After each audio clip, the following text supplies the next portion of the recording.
নমস্কার দর্শক বন্ধুরা, আজকের ভিডিওতে আমরা দেখব যোগী আদিত্যনাথের আগুন ঝরানো ভাষণ। তিনি কিন্তু স্টেজ থেকে সরাসরি বিরোধীদের মধ্যে চ্যালেঞ্জ ছুড়ে দিয়েছেন। তো চলুন বন্ধুরা ভিডিওটা শুরু করা যাক। नहीं बहनों और भाइयों, जब मजबूत होता है ना देश, मजबूत हाथों में देश रहता है, ऐसे दुश्मन दब करके चलते हैं। और विकास के बारे में, हाईवे बन रहे हैं, 4 लेन 6 लेन 12 लेन के हाईवे, एक्सप्रेसवे बन रहे हैं, ट्रेन की नई नई सुविधाएं, वंदे भारत, अमृत भारत, नमो भारत, आरा का रेलवे स्टेशन ऐसे बन रहा है जैसे एयरपोर्ट बन रहा हो, हर घर नल की योजना, 1 district 1 medical college, AIIMS, IIT, IIM, triple IT, NIT, ये सब बन रहे हैं। 14 के पहले के भारत में गरीब भूख से मरता था, आज 80 करोड़ लोगों को फ्री में राशन की सुविधा का सौगात मिल रहा है। बहनों और भाइयों, याद करिए। और मैं कहता हूं उन लोगों को जो आज के समय में अपनी विफलता को छुपाने के लिए पाकिस्तान का राग अलाप रहे हैं, वे कृपया पाकिस्तान का राग अलापे नहीं, वे भारत का बोझ कम कर दें, पाकिस्तान में जाएं। हिंदुस्तान तो 80 करोड़ लोगों को फ्री में राशन दे रहा है और पाकिस्तान में कुल 23 करोड़ की आबादी भूखों मर रही है। वहां इन लोगों को भीख भी नहीं कोई देने वाला है। बहनों और भाइयों, ये नया भारत है। मोदी जी के नेतृत्व में जितनी पाकिस्तान की आबादी है, उससे बड़ी आबादी को 10 वर्ष में मोदी जी ने गरीबी रेखा से उभारने का काम किया है। आज याद करिए, 60 करोड़ लोगों को प्रतिवर्ष 5 लाख रुपए की मुफ्त स्वास्थ्य की सुविधा, 50 करोड़ गरीबों के जनधन अकाउंट, 12 करोड़ घरों में शौचालय का निर्माण, 10 करोड़ गरीबों के घर में उज्ज्वला योजना का कनेक्शन पहुंच गया और 4 करोड़ गरीबों के मकान बन गए हैं। 4 करोड़ गरीबों के मकान बन गए हैं। मोदी जी ने कहा है 4 जून को जब फिर एक बार मोदी सरकार बनेगी, 70 वर्ष से ऊपर के प्रत्येक बुजुर्ग को फ्री में प्रतिवर्ष 5 लाख रुपए की स्वास्थ्य बीमा की सुविधा उपलब्ध करवाएंगे। 5 लाख रुपए तक का उपचार कोई भी बुजुर्ग कहीं भी जाके करा सकता है देश में। मोदी जी ने कहा है जितने गरीब बचे होंगे, जिनके पास आवास नहीं होगा, उसको भी एक एक आवास देंगे।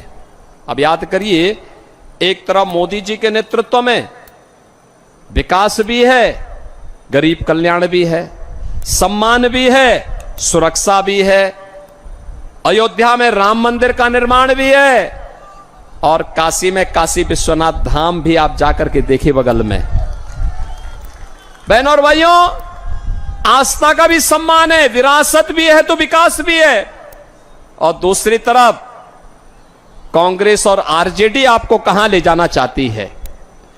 इन लोगों ने तो हमेशा छल किया, जब मौका मिला इन्होंने देश के साथ छल किया, सनातन धर्म के साथ छल किया, बिहार से छल किया, वोट आपका, और सरकार बनी तो पेट भरा है इन्होंने अपने परिवार का।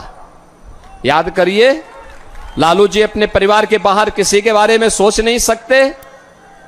आप सोचिए, पूरी दुनिया से कम्युनिस्ट समाप्त हो रहे हैं, बंगाल से समाप्त हो गया, और यहां पर एक नक्सली को इन्होंने प्रत्याशी बना करके उतारा है। अब बताओ, बेटी और व्यापारी की सुरक्षा के लिए जो खतरा हो, ये लोग उसको प्रत्याशी बना करके आपकी सुरक्षा को फिर कैद कर देना चाहते हैं, अराजकता पैदा करना चाहते हैं। इनकी मंशा अच्छी नहीं है। इनकी घोषणा पत्र को अगर आप देखेंगे तो इंडी गठबंधन का घोषणा पत्र इतना खतरनाक है। कहते हैं आएंगे पर्सनल लॉ लागू करेंगे।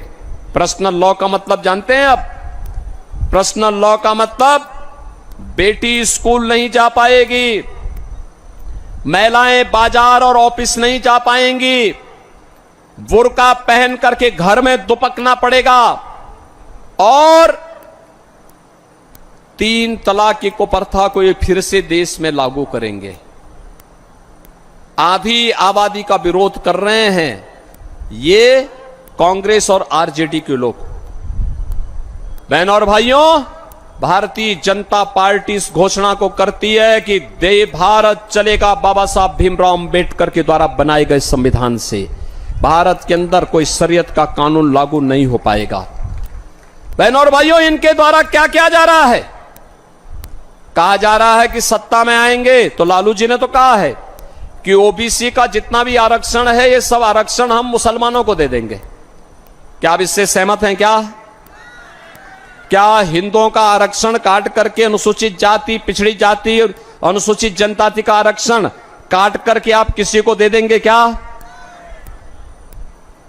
बाबा साहब भीमराव अंबेडकर ने कहा था कि धर्म के आधार पर आरक्षण नहीं हो सकता। अभी कोलकाता हाईकोर्ट ने इंडी गठबंधन के एक महत्वपूर्ण घटक टीएमसी के फैसले को पलटा है और कहा है कि आरक्षण का लाभ अनुसूचित जाति, जनजाति और पिछड़ी जाति के लोगों को ही मिलेगा। धर्म के आधार पर आप मुसलमान को आरक्षण नहीं दे सकते। बहनों और भाइयों, ये फिर भी देना चाहते हैं, ये जानते हुए कि भारत का विभाजन का आधार धर्म बना था। तब भी ये पाप कर रहे हैं, देश के खिलाफ छल कर रहे हैं, आपके साथ कपट कर रहे हैं, धोखा देने का काम कर रहे हैं। ये आपस में जाति के नाम पे आपको लड़ाएंगे, फिर